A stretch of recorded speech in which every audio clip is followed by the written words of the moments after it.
Welcome to the reading of the Sabbath School lesson for the second quarter of 2022. Welcome to lesson number 6 in the series on Genesis. It's titled The Roots of Abraham. It's ready for teaching on May 7, and I'm Percy Harold. Tuesday, May 3, Abram and Lot. Read Genesis chapter 13, verses 1 to 18. What does this story teach us about the importance of character? Genesis 13, beginning at verse 1. Then Abram went up from Egypt, he and his wife, and all that he had, and Lot with him to the south. Abram was very rich in livestock, in silver, and in gold. And he went on his journey from the south as far as Bethel, to the place where his tent had been at the beginning, between Bethel and Ai, to the place of the altar which he had made there at first, and there Abram called on the name of the Lord. Lot also, who went with Abram, had flocks and herds and tents. Now the land was not able to support them, that they might dwell together, for their possessions were so great that they could not dwell together. And there was strife between the herdsmen of Abram's livestock and the herdsmen of Lot's livestock. The Canaanites and the Perizzites then dwelt in the land.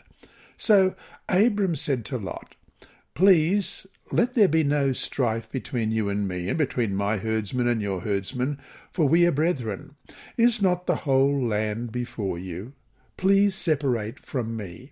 If you take the left, then I will go to the right. If you go to the right, then I will go to the left." And Lot lifted his eyes and saw all the plain of Jordan, that it was well watered everywhere, before the Lord destroyed Sodom and Gomorrah, like the garden of the Lord, like the land of Egypt as you go towards Zoar. Then Lot chose for himself all the plain of Jordan, and Lot journeyed east, and they separated from each other. Abram dwelt in the land of Canaan, and Lot dwelt in the cities of the plain, and pitched his tent even as far as Sodom. But the men of Sodom were exceedingly wicked and sinful against the Lord.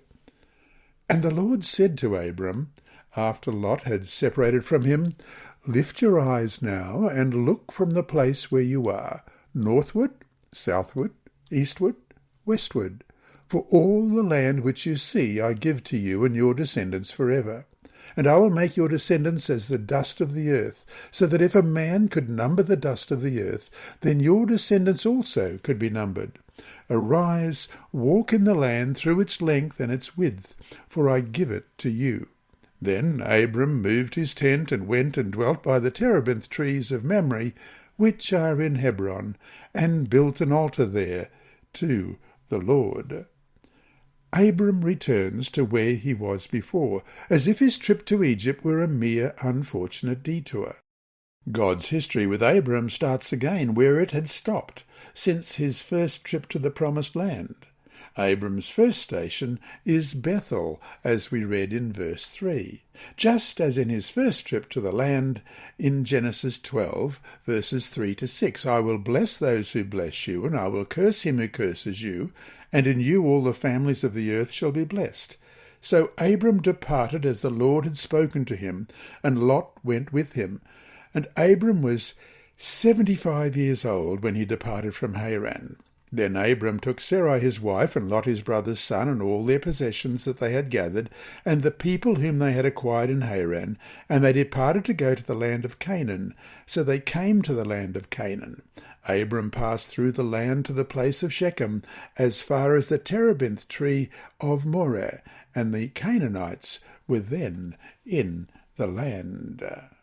Abram has repented and is back to himself. Abram, the man of faith. Abram's reconnection with God already shows in his relationship with people, in the way that he handles the problem with Lot, his nephew, concerning the use of the land.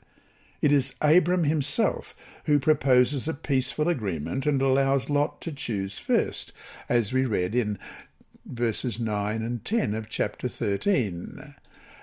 "Is not the whole land before you? Please separate from me. If you take the left, then I will go to the right, or if you go to the right, then I will go to the left." And Lot lifted up his eyes and saw all the plain of Jordan, that it was well watered everywhere.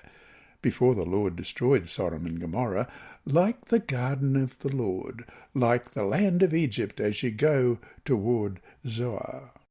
It was an act of generosity and kindness, indicative of the kind of man Abram was.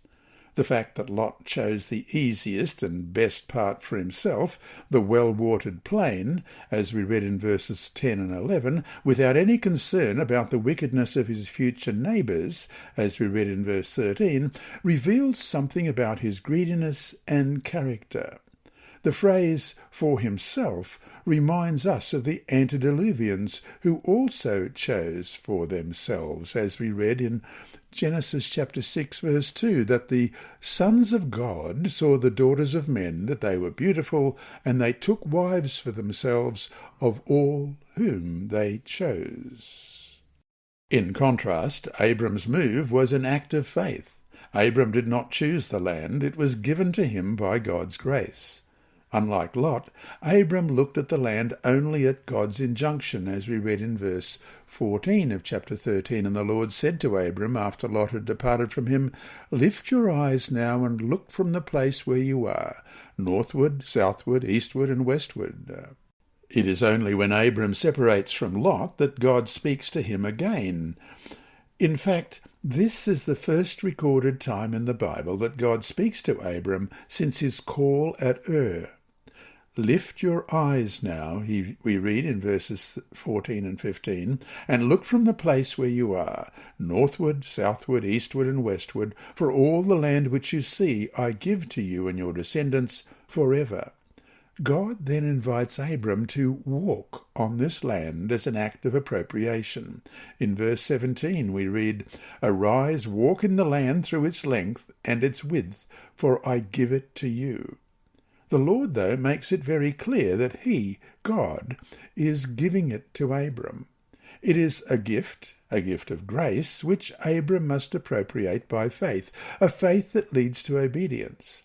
It is the work of God alone that will bring about all that he has promised to Abram here, as we read in Genesis 13, 14 to 17. "And the Lord said to Abram, after Lot had separated from him, Lift your eyes now and look from the place where you are, northward, southward, eastward, and westward. For all the land which you see I give to you and your descendants forever, and I will make your descendants as the dust of the earth, so that if a man could number the dust of the earth, then your descendants also could be numbered. Arise, walk in the land through its length and its width, for I give it to you." And so to finish today, how can we learn to be kind and generous to others, even when they aren't that way to us? This lesson was read by Dr. Percy Harold for Christian Services for the Blind.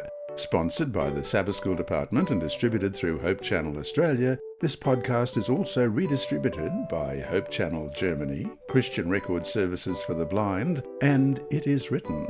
It is also available on SoundCloud and through multiple podcast distributors, including Apple iTunes. Remember, God is always faithful.